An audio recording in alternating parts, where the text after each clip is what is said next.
옛날에 제가 불교대학에 동국대학교 불교대학 입학을 했는데요. 보통 강의를 불교대학도 그냥 쉽게 생각하고 일반 대학하고 똑같습니다. 강의하는 게 왜냐면 대학이니까 선생님이 학생을 가르치는 그런 방식으로 진행이 되잖아요. 저는 처음에 여기는 뭔가 불교 대학이니까 뭔가가 틀린 게 있지 않을까 했는데 똑같이 강의 방식이 똑같습니다. 선생님이 지루하게 말씀하면 졸리는 건 똑같고요. 승복 입고 앉으신 스님들이 많은 거 말고는 수업 진행 방식은 똑같아요. 지루한 강의는 보통 어떻게 시작합니까? 서론이 없습니다. 바로 들어와서 숨 찬 게 아직 안 끝났어요. 이게 안 끝난 상태에서 바로 본론을 딱 합니다. 모 교수님이 계셨는데 어느 날 딱 첫 강의 시간이었어요. 첫 강의 때는 보통 교재 소개를 합니다. 그리고 커리큘럼을 소개하고 그리고 어떤 방식으로 진행을 할 것이다. 다음 시간에 교재를 뭘 준비해와라. 이런 정도를 합니다. 그리고 맞춰야 돼요. 그게 그 도리입니다. 첫 번째 강의는. 그 교수님은 들어와서 인사를 딱 합니다. 안녕하세요. 좀 한숨을 딱 쉽니다. 뭔가 이제 강의에 대한 서론을 이야기를 할 그 분위기인데 갑자기 뭐라고 하시냐면 불교의 역사에 있어서 갑자기 막 실물을 쓰기 시작하는 거예요. 깜짝 놀랐어요. 그 모든 수강생이 깜짝 놀랐어요. 어? 어떻게 이렇게 빨리 수업을 시작할 수가 있지? 그래서 굉장히 곤혹스러웠던 첫 강의 시간이 있어요. 바로 본론을 하면 안 됩니다. 숨을 좀 돌리고 자기 이름은 먼저 좀 밝히고 이름도 안 썼어요. 안녕하세요. 불교 역사인 2500 끝까지 다 썼습니다. 네. 갑자기 앉아 계신 거 보니까 저 수업 받을 때 생각이 나요. 얘기 들었어요. 오늘 얘기 본문의 주제는 12연기라고 하는 것입니다. 12연기는 12가지로 이루어져 있습니다. 놀라운 사실이죠. 네. 요새 저의 개그가 잘 안 통하는 때도 있고 해도 공허한 메아리 이런 경우가 있어요. 하지만 굴하진 않습니다. 저는 지금도 뭔가를 했지만 저 인사 안 해요. 아 이름을 제가 안 썼나요? 네. 방금 시도를 했지만 여러분의 약간 냉담 싸늘한 시선이 있었어요. 하지만 전 계속 할 것입니다. 화이팅! 아 고맙습니다. 역시 파이 선생님의 저의 침 세례를 맞으면서까지 응원해 주겠다는 이것이 큰 용기를 나게 하네요. 네. 12연기는 놀랍게도 12가지로 이루어져 있습니다. 하지만 저는 오늘 이 12가지를 설명하지는 않겠습니다. 왜냐하면 설명하다 보면 제가 제일 잘하는 게 뭐 있죠? 삼천포로 빠지는 게 있어요. 그래가지고 내가 어느 순간 여기에 왔는지 모르게 그렇게 될 것 같아서 12가지 항목에 대해서는 설명하지 않겠습니다. 다만 이것은 무엇을 얘기하는 것이며 이거는 12연기를 부처님께서 말씀하신 것에 대해서 우리가 어떻게 생각을 해봐야 될지 그냥 귀동냥으로만 들어서 12연기가 뭐뭐 정도는 된다라고 아시던 분들도 오늘은 암기의 시간은 아니라는 것을 먼저 말씀드리겠습니다. 제 첫 줄에 제가 뭐라고 써놨냐면 초코볼 보살님 수술은 잘 되셨어요? 네. 네, 다행입니다. 제 얼굴은 보이시나요? 네. 그 글씨도 이해 대충 보이시죠? 네. 첫 번째 줄 한번 읽어주시겠어요? 무명이란 불교의 진리를 알지 못하는 당체 또는 진여에 대하여 그와 모순되는 비진여를 말한다. 네. 다 읽어보셨죠? 이것은 불교 사전에 나와 있는 무명에 대한 정의입니다. 제가 이거는 설명 처음에 분명히 저도 이제 공부를 많이 안 한 상태에서 설명을 드리려면 사전을 참고해야 될 거 아니에요. 그래서 불교 사전을 찾아서 베꼈습니다. 그래놓고 다시 한번 처음부터 제가 읽어본 거예요. 근데 이것은 한글입니다. 근데 무슨 말인지 알 수가 없어요. 제가 다시 한번 읽어볼게요. 불교의 진리를 알지 못하는 당체 이 당체가 뭔지 우선 전 당체 알 수가 없었어요. 또는 진여에 대하여 그와 모순되는 비진여를 말한다. 진여에 대하여 그와 모순되는 비진여를 말한다. 이게 끝일까요? 아니면 뒤에 또 있을까요? 있을 것 같은데. 이게 끝입니다. 이걸 제가 그래서 끝에 물음표를 해놨잖아요. 이것은 알 수가 없다. 이것은 불교 사전이지만 이렇게 설명을 해놓으면 우리는 알 수는 없다는 얘기입니다. 아무리 굴리고 굴려보아도 이 한 문장으로는 무명에 대해서 알 수가 없습니다. 하지만 버젓하게도 불교 사전의 무명이란 뜻에는 이런 설명이 되어 있어요. 그래서 저는 이 한 줄을 이해를 못했기 때문에 다른 면으로 바라보는 무명을 말씀드리겠습니다. 무명이라고 하는 것은 먼 나라의 이야기가 아닙니다. 제가 항상 거의 많이 하는 얘기 중에 뭐가 있냐면 이 모든 부처님 말씀은 또 이 진리의 말씀은 바로 지금 이 순간을 드러내는 이야기라는 말씀을 드린 적이 있어요. 그래서 무명이라고 하는 것도 당연히 지금을 이야기하는 것이라는 것을 꼭 명심하고 다음으로 읽어가시기 바라겠습니다.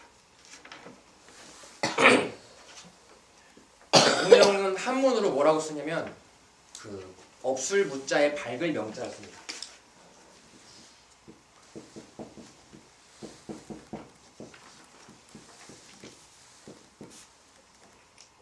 그래서 밝음이 없다라고도 해석하고 밝음이 그 어리석음을 뜻할 때도 무명이라는 말을 씁니다.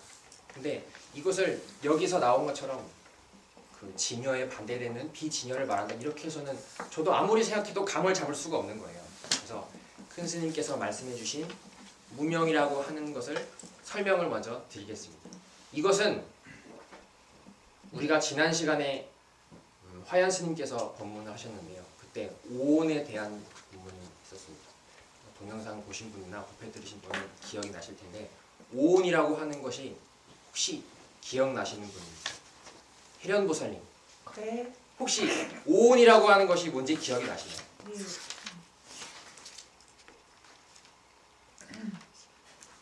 기억을 쌓아서 흘러갈 수 있는 능력, 기억을 쌓아갈 수 있는 기계라고. 아, 기억을 쌓아갈 수 있는 기계 맞습니다. 이 오온은 5가지가 뭔지 기억나시나요? 아, 네.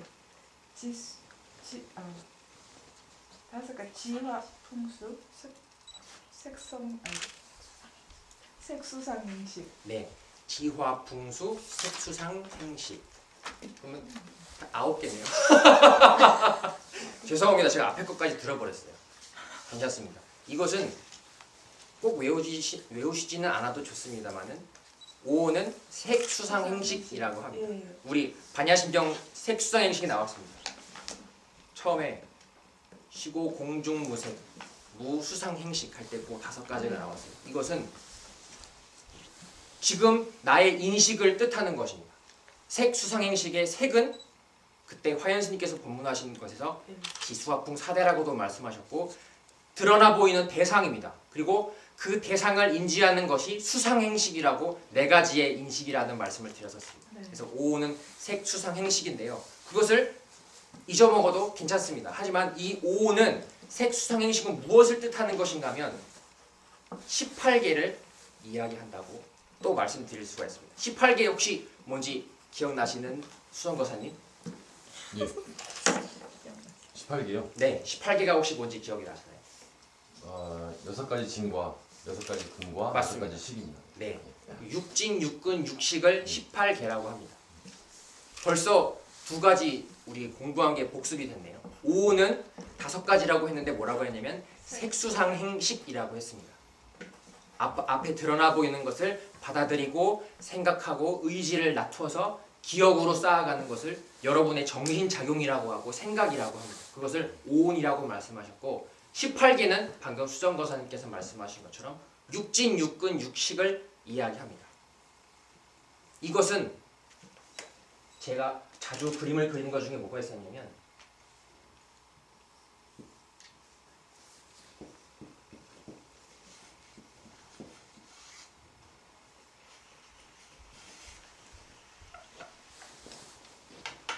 이 그림이 있었습니다. 이 그림을 혹시 오늘 처음 보시는 분 손 들어보세요.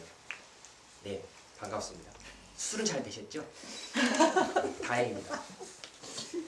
이거는 그 카페 앞으로 기회가 되시면 기초교리 강좌라고 있어요. 거기 보시면 아마 이 그림이 나오는 것을 볼 수가 있습니다. 이 그림을 굉장히 자주 그렸어요. 그 다른 스님 법문 때도 자주 그렸는데 이것을 자주 그리는 이유는 이것이 굉장히 중요한 것이기 때문에 그렇습니다. 12연기를 알지 못해도 이 관계를 아는 것이 오늘은 더 중요할 수도 있어요. 이 진근식은 18개를 이야기합니다. 그래서 18개를 요 세 가지에 나누어 하려면은 18개를 세수 나누면 몇 개죠? 18 나누기 3은 6입니다. 각각에 몇 개씩 찝으면 되냐면 6개씩 찝으면 된다는 소리입니다. 그래서 육식이라고도 하고 육근이라고도 하고 육진이라고 이렇게 또 다른 이름으로 이렇게 씁니다. 외우셨죠? 신기하게도 18개는 육진, 육군, 육식입니다. 해련보살님 이제 5는 색수상행식. 이야 이제 외워버렸어요. 지화풍수 색수상 행식은 아니고 색수상 행식을 합니다. 근데 이것은 처음 이 글자를 처음 보신 분이 오늘 있을 거예요. 진근식이 도대체 뭔지. 이것은 처음 볼 때는 어려운 단어입니다. 그래서 저는 이거를 뭐라고 볼까요? 이거는 세상이라고 바꾸겠습니다. 육진은 무엇을 뜻하는 한문인가 하면 세상 전체를 뜻하는 한문이 바로 육진입니다. 거꾸로 말하면 같은 말은 세상이라고 하는 것을 다른 어려운 말로 바꾸면 육진이라고 할 수 있다 이렇게 이해하시면 되는 거예요. 그러면 이 세상은 몇 가지로 이루어져 있다는 것을 알 수 있죠. 6가지로 이루어져 있다는 것을 알 수 있습니다. 그것을 한문으로 육진이라고 합니다. 그 육진은 아까 다실에서 보만 스님께서 법문을 해주셨습니다. 육진은 이 세상에 있는 6가지인데 첫 번째로 이내가 들은 이야기 중에 기억나는 게 있을 거예요. 눈으로 뭘 본다고 했지? 아까 눈으로 앞에 뭘 바라본다 그랬지? 아 색이라고 그랬어요 방금. 색 이렇게 간단 명령했습니다. 기억이 나지요? 아까 색을 눈으로 본다라고 했을 때 그 첫 번째가 색입니다. 그래서 우리가 항상 느끼는 것을 세상이라고 표현하는데 이 세상의 첫 번째를 색깔이라고 합니다. 색이라고 표현했고 두 번째는 역시 이내가 알고 있습니다. 아까 귀로 뭐를 듣는다 그랬죠? 예. 그러면 코로는 냄새. 아까 차 맛을 혀로 본다 그랬죠? 혀로 뭘 봤죠? 맛을 보고. 지금 정답률 100%일 거. 그리고 만져지는 뭘 느낀다 그랬죠? 피부에 닿는 촉감. 수줍으면서 정확하고 또박또박하게 음절 하나 틀리지 않고 다 말을 하고 있어요. 그리고 이것을 5가지 앞에 있는 대상이라고 하는데 그 마지막 6가지는 이내가 스스로 마음속으로 느끼는 아우 짜증나 이거 있잖아요. 아, 짜증나 그거를 법이라고 쓰겠습니다. 느낌. 이것이 이 세상을 이루고 있는 6가지의 요소입니다. 한문으로 육진이라고 하고 저는 세상이라고 썼습니다. 그러면 과연 세상은 이 6가지를 제외하면 없느냐? 다른 것이 있다라고 여겨지는 분들은 한번 찾아보시길 바랍니다. 이내한테 한 번 더 물어볼게요. 색깔하고 들리는 소리하고 냄새 나는 거하고 맛, 감촉, 아 짜증나 이거 있잖아요. 이 6개. 이내가 알죠? 6개 다. 와 신기하네. 전부 다 아네요. 그럼 이거 말고 이내가 느끼는 거 중에 또 딴 게 있으면 한번 뭐가 있는지 얘기해 볼래요? 보통 이내가 평소에 좋아하는 게 뭐지? 쉬는 시간에 뭐 많이 해요? 네? 네? 쉬는 시간에 뭐 하고 놀아요? 핸드폰 가지고 노는. 핸드폰 가지고 놀아요? 핸드폰으로 뭐 해요? 보통? 게임이에요. 게임에 보이는 화면은 색깔이네요. 그렇죠? 게임에서 뿅뿅뿅 나는 소리는 소리입니다. 그렇죠? 오, 그거 신기하네. 냄새도 핸드폰에 냄새도 나요. 로션 바르고 만지면 냄새 납니다. 그리고 핸드폰을 맛보면은 손을 안 씻고 하면 핸드폰이 짭짤해요. 그리고 핸드폰은 딱딱한 감촉이 있습니다. 핸드폰만 보면 이내 마음이 어때요? 두근거려요. 또 게임을 해야겠다. 뿅뿅뿅 해야겠다. 고개를 숙이면 안 됩니다. 다른 시간에는. 그러면 이내는 핸드폰으로 게임을 하면서도 이 6가지를 벗어나는 것은 느끼지 않는 것입니다. 만약 이 벗어나는 것이 있다라고 한다면 하지만 그것 역시 이 6가지에 언제나 포함이 된다는 얘기예요. 그래서 여러분이 이 육진이라고 하는 것을 뭐 불멸책에서 보든지 공부하실 때는 항상 다시 한번 요 6가지에 대해서 생각을 해보고 가시길 바랍니다. 과연 이 6가지를 벗어나는 것이 있는가? 이 질문을 스스로에게 해보는 거예요. 내가 느끼는 것 중에 색깔을 벗어나는 것이 있는가? 눈으로 보는 것 중에 내가 느끼는 것 중에 소리를 벗어나는 것이 있는가? 냄새를 벗어나는 것이 있는가? 절대로 없다라는 것을 스스로 느끼는 것이 되게 굉장히 중요하다라는 이야기입니다. 그런데 이 부처님께서는 6가지에 대해서 무엇이라고 말씀하셨냐면 이것들은 얻을 수 없다라는 이야기를 하셨어요. 왜 얻을 수 없다라고 했는지 하나 예를 들어보겠습니다. 색깔은 절대로 얻을 수 없습니다. 우리는 눈으로 볼 때 색깔을 사랑한다라고 표현을 합니다. 아름다운 색깔이라고 말하기도 하고 추한 색깔이라고 말하기도 합니다. 하지만 그 색깔, 여러분이 보는 색깔을 거기 대상에 있는 그대로 놔두고 색깔을 그대로 가져와 볼 수 있습니까? 여러분이 그 색깔만 소유할 수가 있나요? 소유하지 못합니다. 나는 가진다라고 생각을 하지만 어떻게 해야 저 색깔을 가진 것인지 우리는 정확히 말할 수가 없어요. 나는 색깔을 사랑한다라고 하지만 그 사랑하는 색깔을 내가 가지지 못한다는 얘기입니다. 그러면 내가 여지껏 사랑한다라고 생각했던 것은 가지지 못하는 것을 사랑했던 거예요. 가지지 못하는 것을 가지려고 했다라면 그 사람은 현명한 사람일까요? 어리석은 사람일까요? 어리석은 사람입니다. 가지지 못하는 것이라면 제일 현명한 사람은 어떻게 바라봐야 되냐면 아 이건 원래 가질 수 없는 것이구나 라고 바라보는 것이 제일 현명하게 바라보는 거예요. 인의 양이 핸드폰을 하면서 막 여러 가지가 드러나잖아요. 너무너무 좋은 거예요. 그 순간은. 하지만 인의 마음속에는 다른 한편에서는 또 무슨 생각도 해볼 수 있냐면 야 이거는 신기하게 여러 가지 색깔도 나오고 여러 가지 소리도 나오고 야 이렇게 다양한 것들이 나오는데 이거를 나는 내 손아귀에 탁 가진다라고 표현할 수가 없구나. 표현을 할 수는 있지만은 이것이 가졌다라고 말할 수가 없는 것입니다. 핸드폰을 내 손에 쥐고 있으면 가진 거라고요. 하지만 그 촉감이라고 하는 것은 핸드폰을 딱 내려놓는 순간에 핸드폰 갖고 있는 느낌이 손에 있어요? 없어요? 없어요. 그러면 핸드폰을 놨을 때는 그 촉감은 온데간데 없이 사라지는 거예요. 그렇다면 이 핸드폰 느끼는 요것만 있으면 나는 어디에 가도 기분이 좋아 라고 하는 그것은 촉감에서 나오는 느낌인데 그 촉감은 내려놓기만 하면 어딘지 모르게 사라져버린다는 이야기입니다. 여러분이 항상 세상을 느끼실 때 이 색깔, 이 소리, 이것들은 나에게 와서 파동을 일으키기도 하고 내가 듣기 싫어서 흘려보내기도 하고 여러 가지 나는 이것을 받아들이고는 있지만 단 한 가지도 내가 소유할 수 있는 것은 없다라는 것을 깨닫는 것이 제일 중요합니다. 이것이 이 육진이라고 하는 세상은 환상이다라고 표현을 하셨습니다. 부처님께서. 환상이다.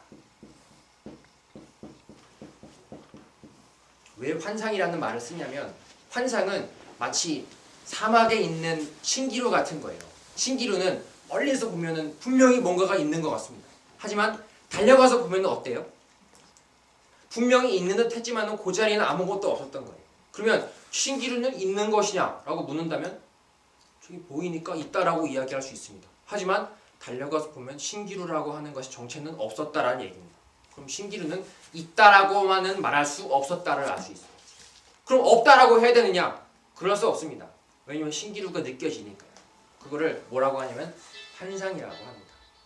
이 세상은 색이라고 하는 것이 눈에 느껴지기는 하지만 가질 수가 없기 때문에 환상이고 소리라고 하는 것이 수없이 내 귀에 들려오기는 하지만 이 소리를 붙잡아둘 수는 없기 때문에 환상이고 냄새가 나는 듯 하지만 들이쉴 때 나고 왜 내쉴 때는 맡지 못하는 것처럼 그런 예도 있고, 또 맡는 그 향기는 어느 순간 맡은 순간이 느낌이 아니고 다 변질이 되는 것입니다. 아까의 그 향기로운 향기는 어느새 없어지는 거예요. 그래서 역시 소유할 수 없기 때문에 환상이고, 맛도 아까 우리가 맛본 차의 맛들, 그것들 아까는 그 시래기 끓인 그 국물 맛이 났지만 지금은 그 느낌은 나지 않습니다. 왜 나지 않을까요? 환상이기 때문에 그렇습니다.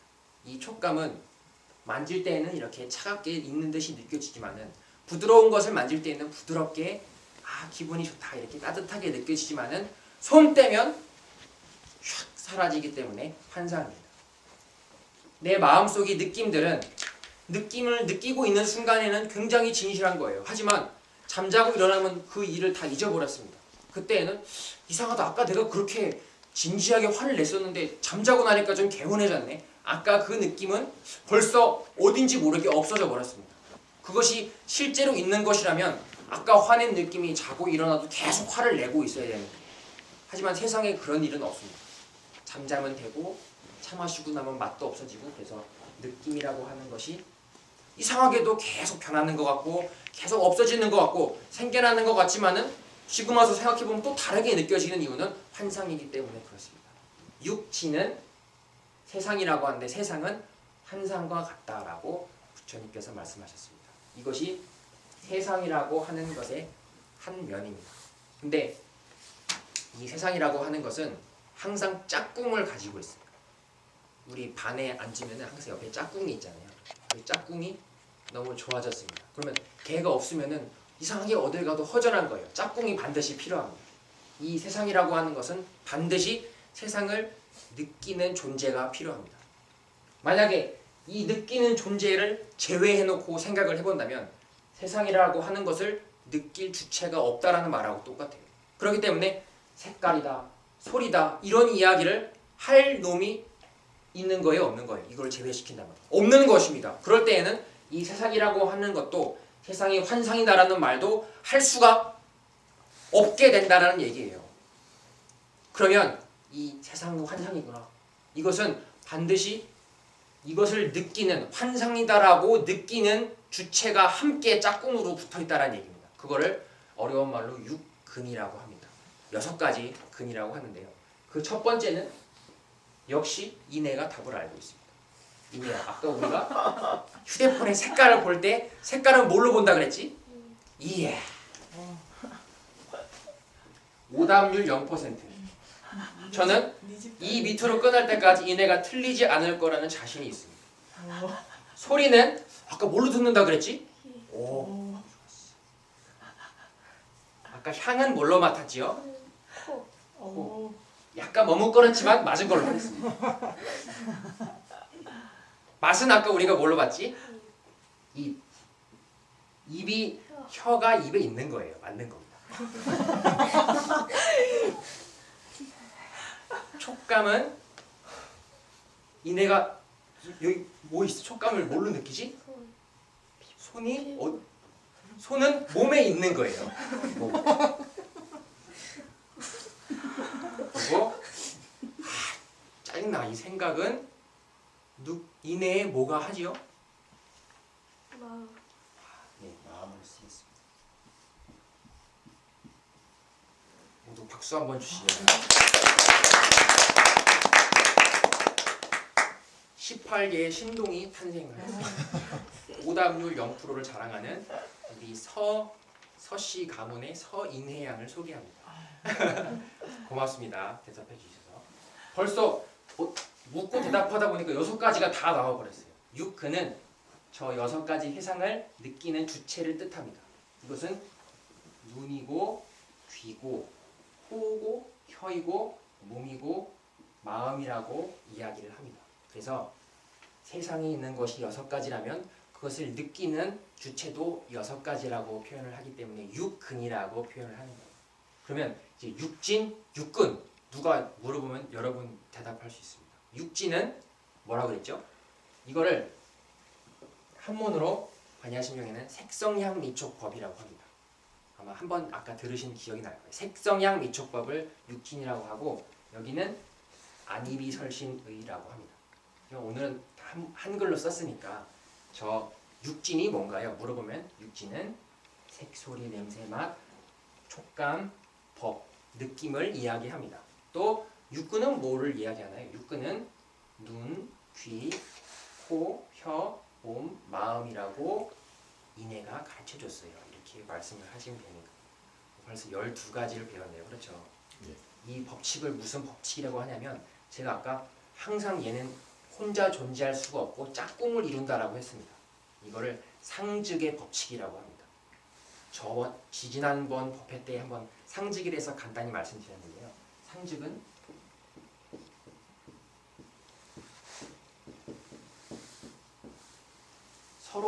이것은 서로 상자입니다. 서로 마주한다는 뜻이에요. 서로 마주 항상 즉해 있다. 이것이 상즉의 법칙입니다.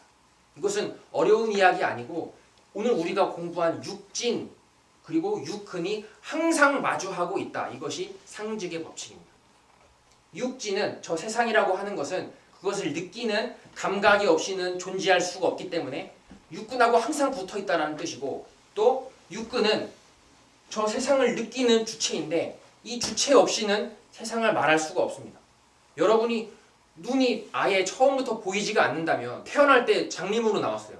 그러면 옆에서 색깔이라고 하는 것의 설명을 아무리 자세하게 해준다 하더라도 난 절대로 색깔을 한 번도 본 적이 없기 때문에 알 수가 없습니다. 왜냐하면 색깔이라고 하는 것은 반드시 눈에만 보이는 것이기 때문에 그런 거예요. 이 말인즉슨 색깔은 항상 눈하고 짝꿍을 이룬다라는 뜻입니다. 그러면 눈 혼자 존재할 수 있느냐? 상즉의 법칙으로 본다면 이 온 우주의 법칙 자체는 홀로 존재할 수 없습니다. 눈은 절대로 홀로 존재할 수가 없습니다. 왜냐하면 앞에 아무것도 안 보인다. 이것은 칠흑 같은 어둠에 불을 다 꺼는 거예요. 그러면 이 눈이라고 하는 것을 내가 이야기할 수 있겠느냐라는 질문을 할 수가 있는 것입니다. 과연 아무것도 앞에 보이는 것이 없는데 이 눈을 깜빡깜빡이긴 한데 이게 어디다 쓰는 건지 알 수 있을까 없을까? 곰곰이 생각을 해보시길 바랍니다. 이 용도는 앞에 뭔가가 보일 때에만 눈으로서 뿅 하고 드러나는 거예요. 그 이전에는 눈의 이름을 가질 수가 없습니다. 보는 주체다라는 말을 할 수가 없습니다. 이 앞에 색깔이 보일 그 때에만 상즉의 법칙에 의해서 색깔하고 짝꿍은 누구죠? 눈입니다. 색깔의 짝꿍인 눈이 그때에서야 아 내가 눈으로 색깔을 보는구나 이렇게 알 수가 있게 된다는 뜻이에요. 소리는 홀로 존재할 수 없습니다. 여러분이 귀가 없다면 여러분이 귀에 귀마개를 한다면 아무리 시끄러운 소리가 나도 여러분에게 영향을 미칠 수가 없습니다. 그 이유는 당연하다라고 하지만 그 이유는 소리는 반드시 귀에만 존재하는 것이기 때문에 그런 거예요. 그러면 소리하고 귀는 떨어질 수 있다는 얘기일까요? 떨어질 수 없다는 얘기일까요? 절대로 떨어질 수 없다라는 얘기입니다. 소리하고 귀는 짝꿍이고 눈하고 색깔은 짝꿍입니다. 그러면 얘네는 갈라진 적이 한 번이라도 있다 없다? 단 한 번도 없습니다. 눈하고 색깔은 떨어진 적이 단 한 번도 없고 귀하고 소리는 떨어진 적이 단 한 번도 없습니다. 육진하고 육근은 어려운 말로 했는데 세상하고 이걸 쉬운 말로 쓰는 걸 이렇게 감각이라고 표현을 하겠습니다. 지금 이 순간 세상이 앞에 있고 그걸 느끼는 나의 감각이 여기 있다라고 내가 믿고 있는데 이 세상과 감각은 떨어진 적이 있다 없다? 단 한 번도 떨어진 적이 있다 없다. 그러면 떨어질 수 있다 없다? 없습니다. 떨어질 수가 없다는 얘기입니다. 그러면 여러분이 지금 앞에 보이는 제 모습은 여러분의 눈하고 떨어졌다는 얘기인가요? 떨어지지 않았다는 얘기인가요? 떨어지지 않았다는 얘기입니다. 떨어지지 않았으면 내 몸하고 똑같다는 얘기입니다. 떨어졌으면 남이에요. 하지만 떨어지지 않았다면 붙어있는 것이고 붙어있다라는 것은 여러분의 살하고 똑같은 것입니다. 저는 여러분의 살입니다. 왜냐하면 여러분이 눈을 싹 제외해버리면 여러분이 태어날 때부터 장님이었다면 저의 앞에 있는 모습은 존재한다라는 말조차 할 수가 없는 거예요. 하지만 지금 이렇게 저를 보고 계시잖아요. 그러면 이 말인즉슨 여러분의 눈이 있다라는 것을 얘기해 주는 거하고 똑같다는 얘기입니다. 같은 이야기예요. 여러분이 나한테 지금 눈이 있구나 이 말하고 아, 내 앞에 스님이 서 있구나. 이 말은 똑같은 얘기입니다. 그러면 떨어져 있지 않다라는 것에서 우리가 알 수 있는 건 뭔가 하면 전부 다 여러분의 눈하고 떨어지지 않았다라는 것을 알 수 있어요. 여러분의 눈과 떨어진 곳은 없습니다. 저는 여러분의 눈 끝에 있는 살이고 저 하늘은 여러분의 눈 끝에 있는 살입니다. 부처님은 이 금색 형상은 여러분의 눈과 맞닿아 있는 살입니다. 떨어지지 않았다면 나라고 이야기합니다. 떨어졌으면 남이라고 이야기하고, 그러면 떨어지지 않았다라는 것은 여러분의 눈에 보이는 모든 것은 무엇이란 얘기예요? 나의 살이기 때문에 나와 다름이 없다는 얘기예요. 이것은 절대로 남이 아닙니다. 왜냐하면 여러분의 눈 속에만 존재하는 색깔이 바로 제 모습이고 여러분의 귀에만 들리는 소리가 바로 제 목소리입니다. 만약에 여러분의 귀를 탁 없애버린다면 제가 아무리 여기서 아밀라제의 비를 뿌려가면서 얘기를 한다 하더라도 들을 수가 있을까요? 그때는 제 목소리는 여러분의 세계에는 없는 거예요. 그럼 지금 제 목소리가 들린다는 것은 여러분의 그 들리는 세계 속에 제 목소리가 다 들어와 있다는 얘기입니다. 제 목소리는 여러분 청각의 끝에 붙어있는 살입니다. 그 살이라는 비유는 제가 큰 스님께 본문 들으면서 배운 건데요. 이 세상이 나의 살과 같다라는 표현을 하셨습니다. 처음에는 살이라면 나 가려운데 막 긁고 그래야 되나 처음에 그 생각을 했는데 어떤 느낌으로 바라보냐면 방금 제가 말씀드린 것처럼 떨어지지 않았구나 이거를 한번 느껴보시는 거예요. 왜냐하면 이 생각을 왜 꼭 해야 되냐면 떨어졌다는 생각을 지금까지 계속 하고 오셨기 때문에 그런 거예요. 저도 그랬고 공부하기 전에도 그랬고 여러분도 그랬고 떨어졌다라는 생각을 안 한 적은 손꼽아 보라고 한다면 거의 없을 겁니다. 항상 나는 생각을 하기 시작할 때 뭐에서부터 시작했냐면 저기 남이라는 것에서부터 시작을 했고 그 남이라고 생각을 했기 때문에 이제 뭔가를 하려고 했던 거예요. 다가가려고 했고 멀어지려고 했던 거예요. 하지만 다가가고 싶고 멀어지고 싶고 했던 것은 그 근본에는 뭐가 있냐면 저 밖에 나와 남이라는 것이 있기 때문에 그런 것입니다. 만약에 나와 남이라는 생각을 안 했다면 저게 다 끝까지 나의 살인데 내가 다가갈 이유가 있겠어요? 전부 다 운동장에서 아이들이 뛰놀고 있습니다. 근데 내가 그 운동장에 들어가서 같이 뛰놀고 있는 거예요. 그러면 막 부딪히기도 하고 아프고 넘어지고 그럽니다. 근데 운동장 전체가 여러분이 것이 됐어요. 그러면 이제 어떻게 볼 수 있게 되냐면 운동장에서 노는 애들을 이렇게 내려다 볼 수가 있습니다. 아, 얘네들이 이 정도 애들이 놀고 있구나. 여러분 스스로 아, 이것이 나의 살이구나. 이렇게 넓게 바라보는 안목을 처음으로 가지시게 된다는 얘기입니다. 한 번도 그랬던 적이 없어요. 왜냐면 저것이 남이라고 생각했기 때문에 막 움찔움찔 하기도 하고 무서운 때도 있고 막 저거를 누르려고 어이구 막 이렇게 했던 때도 있고 그랬던 것입니다. 이것은 여지껏 내가 했던 일들을 쫙 돌아보시면 전부 나와 남이 떨어져 있다. 나는 여기 있고 남은 저기 있다. 그 생각에서 매우 많은 일들이 벌어졌음을 알 수 있다는 얘기입니다. 실제로는 그럴 수가 없었다라는 것을 제가 오늘 처음으로 말씀드리는 거예요. 첫 이야기. 그래서 항상 이 육진, 육근은 잊어버려도 좋습니다. 하지만 육진, 육근은 이름을 몰라도 되지만은 이 세상과 감각이라고 하는 것은 잊어버릴래야 잊어버릴 수가 없습니다. 왜냐하면 여러분 앞에 있는 게 지금 뭐죠? 세상입니다. 그리고 세상이 혼자 있다라고 했나요? 혼자 있을 수가 없어요. 항상 뭐가 있어야 된다고요?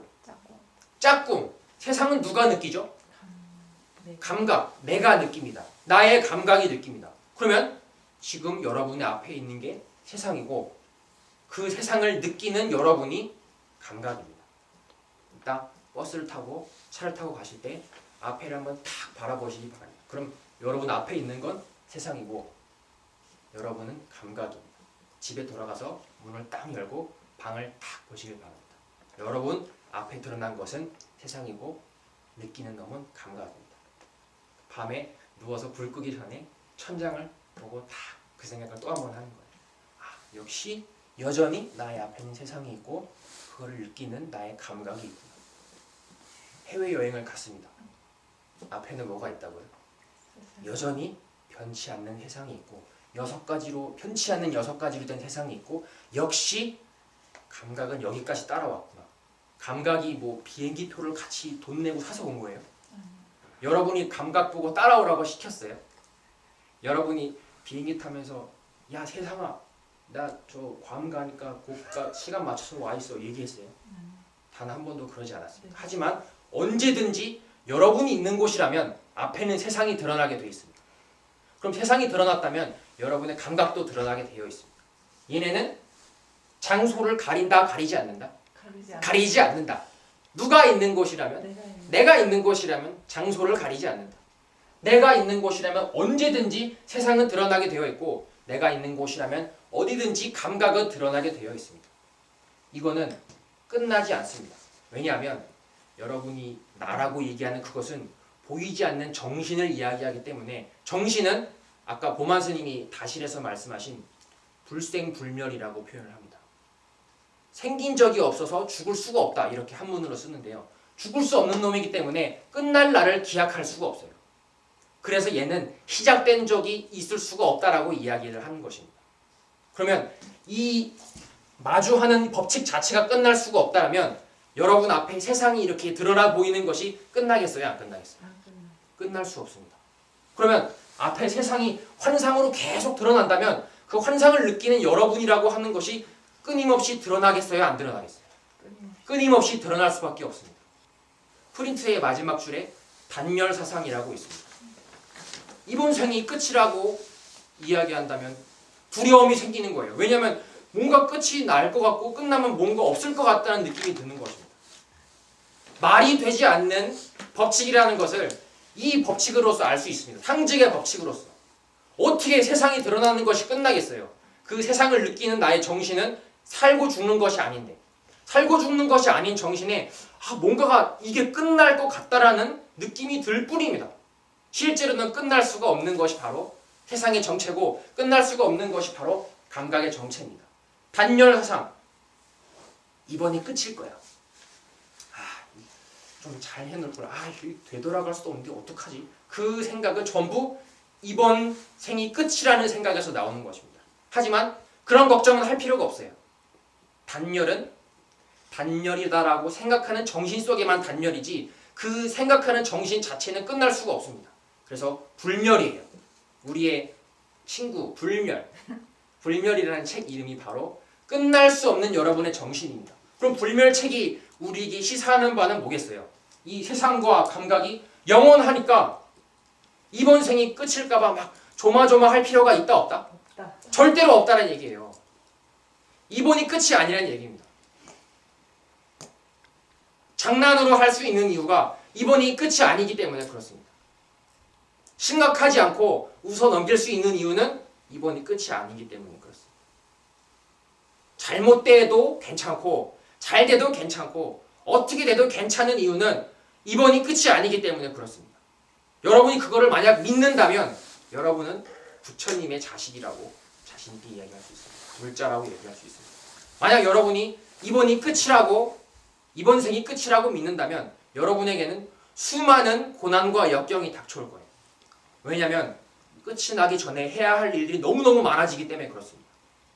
하지만 우린 이거를 오늘 돈 주고 사지도 않았는데도 지금 이렇게 펼쳐져 있는 이 법칙 속에서 끝이 날 수가 없다라는 것을 지금 알게 됐어요.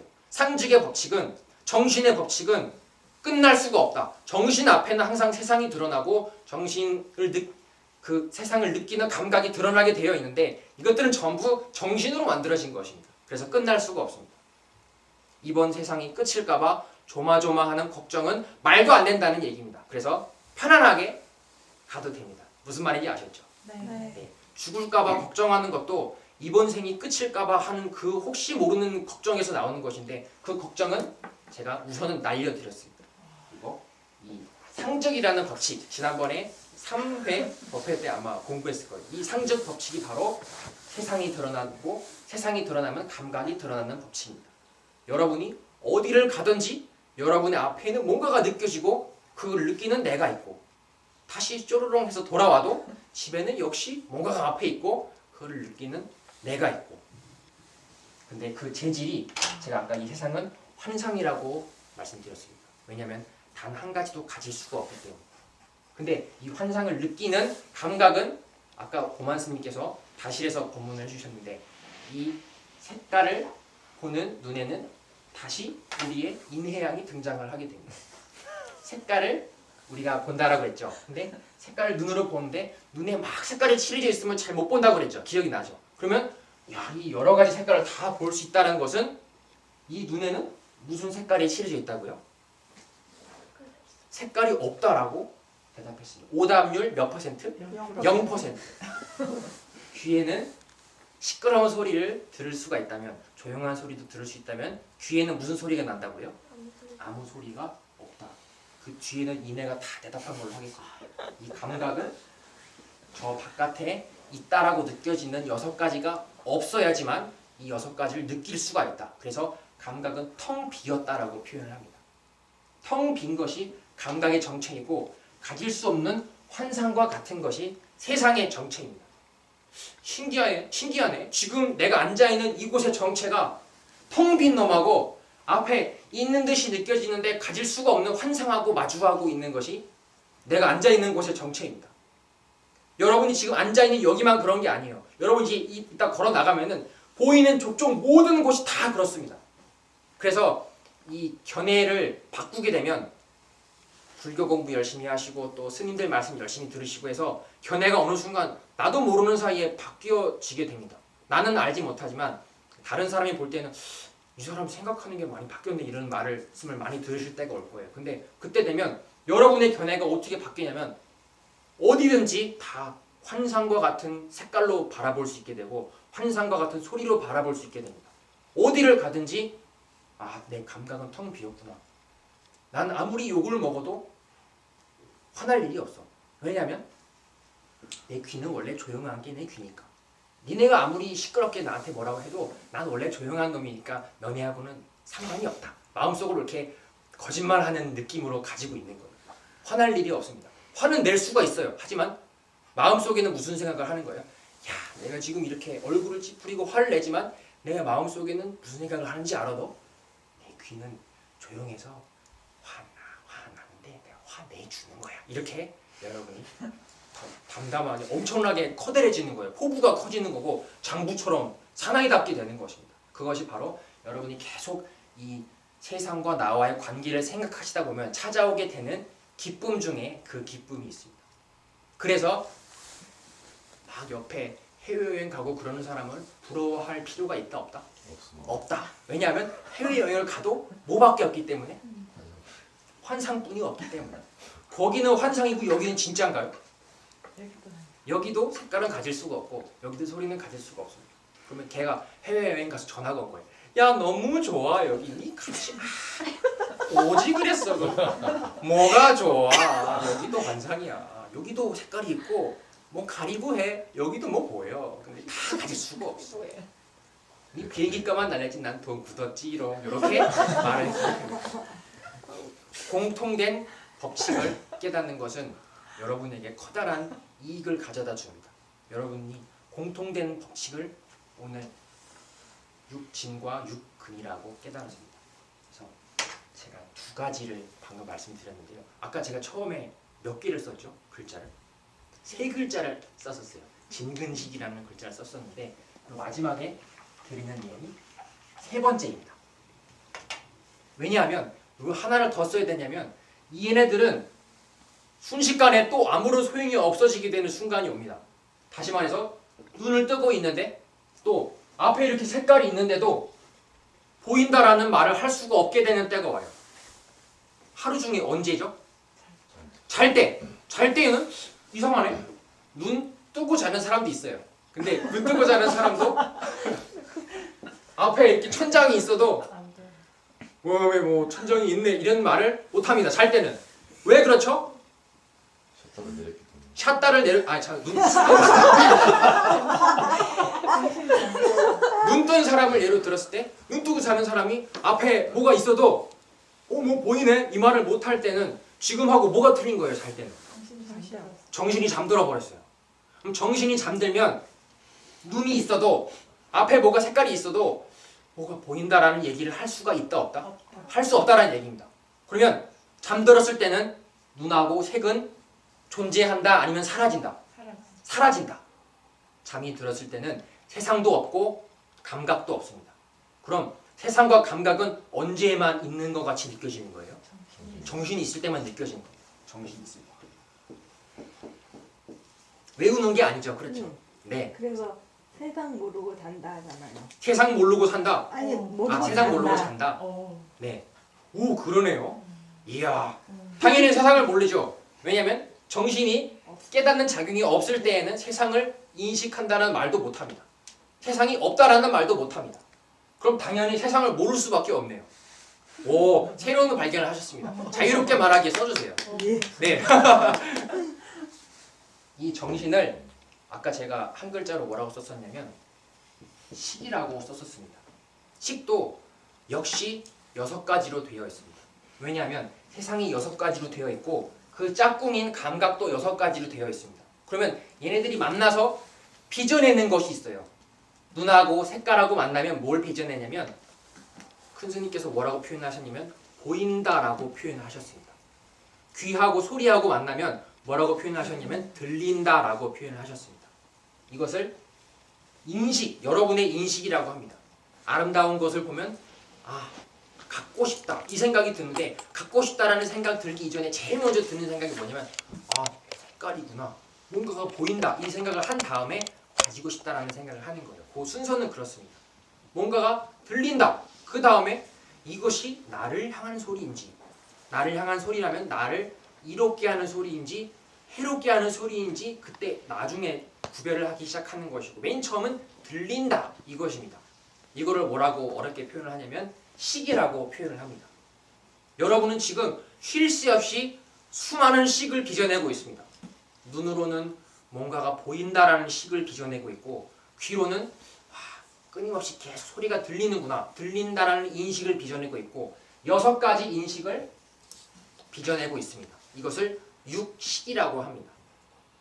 이 육식이 딱 깬 것을 뭐라고 우리가 흔히 표현하냐면 잠 깼다 이렇게 표현하는 거예요. 그때는 세상 알고 잔다. 그땐 잘 수가 없어요. 아, 세상 알고 깼다 뭐 이렇게 이야기를 할 수 있습니다. 육식이 일어나면 육군과 육진도 함께 짝꿍이 돼서 일어납니다. 얘네는 셋이서 짝짝꿍을 하는 관계예요. 셋이 그 뭐라고 하죠? 칠공주처럼 같이 몰려다니는 세 놈이 있습니다. 육진, 육군, 육식. 육식이 깨어있을 때에는 정신이 든 것을 이야기합니다. 정신이 들었을 때는 여러분의 지금 이 상황이 느껴지는 거예요. 야, 내가 지금 앉아있구나. 그 인식 속에는 뭐가 있냐면 앞에는 뭔가가 보이고 들리고, 그리고 내가 여기 책상 앞에 앉아있구나. 이것이 다 느껴지게 되는 거예요. 그건 선생님 꿈에서 깼다잖아요. 눈을 뜨는 게 꿈에서 깼다. 네. 아닌가요? 맞아요. 꿈에서 깼다. 네. 세상 알고 안 잔다. 네. 네. 그래서 육식이 일어나면 육군과 육진이 다 한꺼번에 드러난다라고 표현을 하고, 육식이 무너지면 육군과 육진이 다 무너진다라고 표현을 합니다. 이내가 잠을 깼을 때는 이내 앞에 핸드폰도 드러나게 되고 이내도 드러나게 됩니다. 이내가 잠들어 버리면 게임을 켜놔도 알 수가 없어요. 왜냐하면 정신이 잃어버리기 때문에. 그러면 그때에는 핸드폰도 없고 이내도 없습니다. 그것이 말해주는 것은 뭐냐면 이 육진과 육군이라는 것은 실제로는 존재하지 않았다는 얘기예요. 어디에만 존재할 수밖에 없냐면 여러분의 인식 속에만 존재했었다는 얘기입니다. 그럼 여러분의 인식이 무너지면은 얘네도 다 사라지냐? 당연히 그렇죠. 그렇기 때문에 보살님께서 세상 모르고 잔다라는 얘기를 한 것입니다. 그러면 과연 이것들의 정체는 뭐였느냐? 정체는 뭐였을까요? 육진과 육군의 정체는 뭐였을까요? 바로 나의 정신이었다, 나의 육식이었다라는 것을 알 수가 있는 것입니다. 왜냐하면 육식만 사라지면, 잠들어 버리면 세상도 모르게 되고 내 감각도 있는지도 모르게 되기 때문에. 그러면 이 온 세상은 여기 있는 세상이고 저 하늘에 바라보이는 저 큰 창공은 여기 있는 세상입니다. 얘는 혼자 존재할 수가 없다라고 했어요. 반드시 느끼는 나의 감각이 필요합니다. 근데 이 모든 것들이 정신만 잃어버리면 순식간에 무너집니다. 그러면 이 모든 것들의 정체는 무슨 세계였다? 정신세계였다라는 것을 알 수 있는 거예요. 허공. 나라고 하는 것이 바로 나의 정신 속에 느껴지는 것이 나입니다. 잠들면은 그때는 내가 있어요, 없어요? 없어요. 그러면 없다라는 말도 못합니다. 나라고 하는 것은 정신이 깨있을 때 느껴지는 그 어떤 느낌이 바로 나라는 느낌이에요. 그 느낌은 아까 보마 스님께서 본문하셨듯이 느껴지는 것이 나라고 하는 느낌이지 그거를 느끼는 나는 아닙니다. 이것이 나지. 이것이 나지라고 할 때는 나다라고 하는 느낌을 내가 느끼고 있는 것입니다. 그때는 여러분은 나라고 하는 거를 이렇게 느끼는 대상으로서 바라보는 것이지 여러분 진짜는 나가 아닌 거예요. 그럼 실제로 내가 여지껏 이야기했던 나라고 하는 것은 엄밀히 말해서 딱 꼬집어 말할 수 없다는 얘기입니다. 여러분이 끝까지 그렇게 붙잡고 갈 수 있는 그 나라고 하는 자존심 있잖아요. 그 고집, 그것은 정신만 없으면 없어지는 거예요. 그럼 나라고 하는 거는 재료가 무엇으로 만들어진 것이다? 정신으로, 허공으로 만들어진 것이다라는 것을 꼭 기억하시길 바랍니다. 나는 정신으로 만들어진 것이다. 정신은 만져지지도 않는 것이고 아까 말씀하신 것처럼 죽일 수도 없으니 나라고 하는 이 느낌도 죽일 수도 없고 칼로 자를 수도 없는 그런 느낌일 뿐이구나 라는 것을 느끼면 내가 여지껏 그렇게 고집하던 나라는 것이 내가 그렇게 고집할 만한 필요는 없었구나 그거를 돌아보게 되는 거예요. 처음으로 막 여러분이 달려가기만 했었습니다. 여지껏 어디로 달려가기만 했었냐면 저 바깥에 남이 있고 또 여기는 내가 있고 그럼 가끔씩 싸우기도 하고 또 화해도 하고 그런 곳이 이곳이라고 믿었는데 알고 보니까 얘네 둘은 짝꿍이었던 거예요. 떨어질 수가 없는 것이었고 또 여러분 정신만 아니면은 없어지는 것이 바로 이 세계의 정체였다는 얘기입니다. 여러분이 앉아 계신 이 세계의 정체는 오직 여러분 정신 속에만 드러나는 허공으로 만들어진 공으로 만들어진 건립된 것이 바로 이 세계입니다. 그래서 그것을 깊이 알고 난 이후에는 다시 새롭게 보이는 거예요. 세상이. 내가 여지껏 바라보던 세상은 나의 정신 속에만 드러나는 세상이었구나. 내가 여지껏 믿고 있던 나라고 하는 감각은 나의 정신 속에만 느껴지는 감각이었구나. 그러면 내가 여지껏 이게 맞나 저게 맞나 아니면 일로 갈까 절로 갈까 막 갈팡질팡했던 것은 전부 다 오직 보이지도 않는 나의 정신 속에만 드러나는 일들이었구나라는 것을 알게 되는 것입니다. 여러분이 방향을 바꾸게 되는 순간이에요. 나의 바깥에 있는 남이라고 하는 것하고 바깥에 있는 듯이 느껴지지만 내 안에 있는 남, 이것은 굉장히 커다란 차이가 있습니다. 여러분 바깥에 있는 남이라고 할 때는 여러분은 수많은 갈등을 빚어낼 수밖에 없어요. 무슨 생각을 하는지 모르겠어 막 이런 얘기도 하고 하지만 전부 다 저 사람이 무슨 생각을 할까? 내가 뭐라고 말을 해줘야 되지? 전부 다 누구의 정신 속에서 일어나는 일들인가 하면 여러분 스스로의 정신 속에서만 빚어지는 일들입니다. 그러면 제일 크게 먼저 알아야 될 것은 무조건 나밖에 없구나 이걸 아는 게 제일 중요하거든요. 여러분 바깥에 있을 수가 없습니다. 왜냐면 저거 그래도 밖에 있지 않느냐? 저 밖에 있다라고 가리키는 건 누가 가리키는 거예요? 여러분 정신이 가리키고 있는 것입니다. 그러면 저 가리켜지는 대상은 누구 정신 속에 들어와 있는 거죠? 나의 정신 속에 이미 들어와 있는 거예요. 눈치만 못 챘을 뿐입니다. 무조건 나라고 꽉 차 있다는 것을 아는 게 엄청나게 중요합니다. 그러면 그 뒤로 불멸에서 나오는 말씀들이 또 새롭게 느껴지실 날이 올 거예요. 절대로 내 안을 벗어나지 않습니다. 손오공은 절대로 부처님 손바닥을 벗어날 수가 없습니다. 제 아무리 멀리 가봤자 부처님 손바닥 아니에요. 여러분이 아무리 해외여행을 가고 멀리 날고 기고 땅굴 파고 숨고 해도 여러분의 정신을 벗어날 수 없습니다. 그러면 원래부터 누구만 존재했었다라는 걸 알 수 있게 되면 나만 존재했었다라는 것을 알 수 있게 되는 거예요. 나는 원래부터 부처님 손바닥을 벗어날 수 없었구나 이것을 알 수 있는 겁니다. 남이라고 하는 것이 나의 살이었음을 알게 되는 거예요.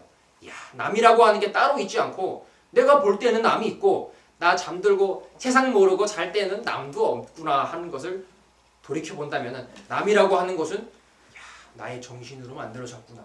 이것은 놀라운 법칙입니다. 그래서 스스로의 그 위대함에 다시 돌아보게 되면서 감사하게 되는 때가 옵니다. 나는 이렇게 모든 것이 내 안에 들어있음에도 불구하고 이 내 핸드폰은 이 내 정신 속에 있을 수밖에 없음에도 불구하고 뭔가가 여지껏은 어떻게 했었냐면 핸드폰을 이쁘게 하고 싶고 유지하고 싶고 갖고 싶고 그랬었어요. 하지만 이 모든 느낌들은 그냥 텅 빈 나의 정신 속에서 막 불꽃 튀듯이 일어나는 일들이었구나라는 것을 알게 되는 것입니다. 오늘 제가 18개 이야기를 말씀드렸는데 12연기도 다르지 않습니다. 똑같은 내용이에요. 바로 이 모든 것들이 일어나는 지금이라는 순간을 말씀하시는 내용입니다. 지금 벌어지는 일들은 18개로서 일어나고 있습니다. 여러분이 누가 여러분한테 와서 질문을 합니다. 당신 지금 뭐 하고 있어? 그러면 여러분은 각자 하는 일을 이야기를 하시겠죠. 뭐 나 지금 법당에 와서 공부하고 있어. 나 지금 오래 앉았는데 좀 엉덩이가 아프긴 한데 그래도 어떻게 앉아 있어라고 이야기를 합니다. 근데 여러분이 공통적으로 하고 있는 일은 지금 뭔가 하면 앞에 세상을 두고 그 세상을 여러분 감각이 느끼고 그 감각과 세상을 드러내는 여러분 인식이 지금 떡하니 서 있습니다. 그거를 18개라고 합니다. 18가지의 개라는 표현을 쓰는데요. 18개를 맞이하고 있는 것이 바로 지금 뭐하고 있어? 할 때 제일 좋은 대답은 너 지금 뭐하고 있어? 나 지금 18개를 맞이하고 있어. 그러면 뭔 소리야? 그러겠지만 여러분 마음속에서는 네가 모르는 뭐가 있어. 이것은 누구에게나 공통적인 법칙이야. 너는 그걸 모르고 있어. 너는 남이 바깥에 있다라고 생각하고 있지. 나는 그렇게 생각하지 않아. 나는 도각사에서 뭐라고 배웠냐면 항상 18개라고 하는 것이 나의 정신에 드러나는데 저 밖에 남이라고 하는 것은 내 감각과 떨어질 수가 없고 그 감각이라고 하는 것도 저 바깥에 하고 떨어질 수가 없다라고 배웠어. 그리고 이 모든 것들도 내 정신이 없이는 존재할 수가 없다라고 배웠어. 그러면 이 세 가지는 반드시 항상 어울려서 드러나는 한 몸과 같이 내 정신 속에 언제나 18개가 드러난다라고 배웠어. 그렇기 때문에 나는 네가 지금 뭐하냐고 물어봤을 때 18개를 느끼고 있다라고 대답해 줄 수밖에 없다. 이놈아. 이렇게 마음속으로 생각을 하면 됩니다. 좀 길죠? 길긴 하지만 법칙대로 생각을 해보면 쏙쏙쏙쏙 들어맞습니다. 아주 좋은 대답 방안입니다. 잠깐 지울게요. 재밌는 얘기를 하나 해드리겠습니다.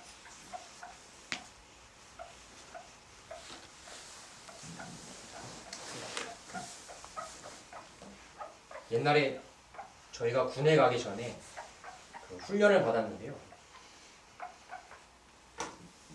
유격이라고 막 기는 거 있어요. 힘든 게 있는데 그거를 저도 처음 받아보게 됐어요. 갔는데 그 법사님께서 이제 우리도 그때는 훈련병 입장이에요. 그래서 빵도 주시고 뭐 우유도 사주시고 그랬습니다. 근데 전부 다 우리 스님들인데 스님들은 우리가 흔히 생각하기로 이렇게 앉아가지고 수행하시고 이런 걸로 아는데 거기서 이제 훈련복 입고 빵 주면은 스님들이 어떻게 반응하실 것 같아요?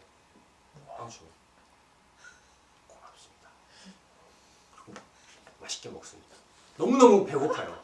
근데 그래서 빵을 주시면서 하는 말씀이 뭐가 있었냐면 그때가 야외였습니다. 근데 실제로 생각해보면 별 얘기는 아니었는데 저는 잊혀지지 않는 이야기였어요. 여러분이 먹고 있는 이 빵이 어디서 왔죠? 물어보는 거예요. 그러면 먹기 바빠요. 그래서 대답도 잘 안 합니다. 이 빵은 뭐 빵 공장에서 왔겠죠? 빵 공장에는 뭐 사람이 있어야 돼요? 없어야 돼요? 사람이 꼭 있어야겠죠? 빵 만드는 사람이 있어야겠죠? 그럼 빵 만드는 사람은 그러면 그 빵 곡식은 뭐 벼에 수확을 해야 되나요? 안 해야 돼요? 해야겠죠?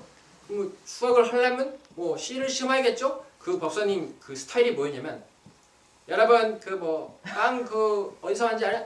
이렇게 말 끝날 때 혀를 이렇게 내는 그러면 어디서 왔는지 여러분 알 것 같아?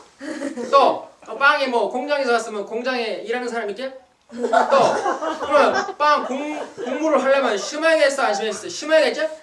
그리고 심으려면 씨를 뿌려야 돼 안 뿌려야 돼? 뿌리고 그런 법사님이 계셨는데 그렇게 논리를 쭉 해가시면서 말씀하시려고 했던 게 뭐였냐면 연기법이라는 거예요. 그 법사님 말인즉슨 여러분이 먹고 있는 빵은 그냥 나온 게 아니고 공장에 수많은 사람들의 힘이 모인 것이고 그 공장에 있는 힘은 곡물은 또 땅에서 나온 것이고 땅은 씨를 뿌려야 되는 것이고 여러 사람의 인과 연이 힘을 모아가지고 여러분이 빵을 먹고 있다라는 이야기를 하려고 하셨던 겁니다. 사실은 굉장히 그 낮은 이야기예요. 하지만은 제가 저도 그때 그 생각을 했었어요. 어떻게 연기법을 내가 느끼는 연기법하고 법사님이 느끼는 연기법하고는 차이가 많이 있구나. 저렇게만 말씀을 하시면 그 듣는 사람 입장에서는 제가 헤아려 볼 때 무슨 느낌을 가질 수밖에 없냐면 그냥 고맙구나 이 생각이 끝이에요. 그냥 고생 많이 했겠다 이게 끝입니다.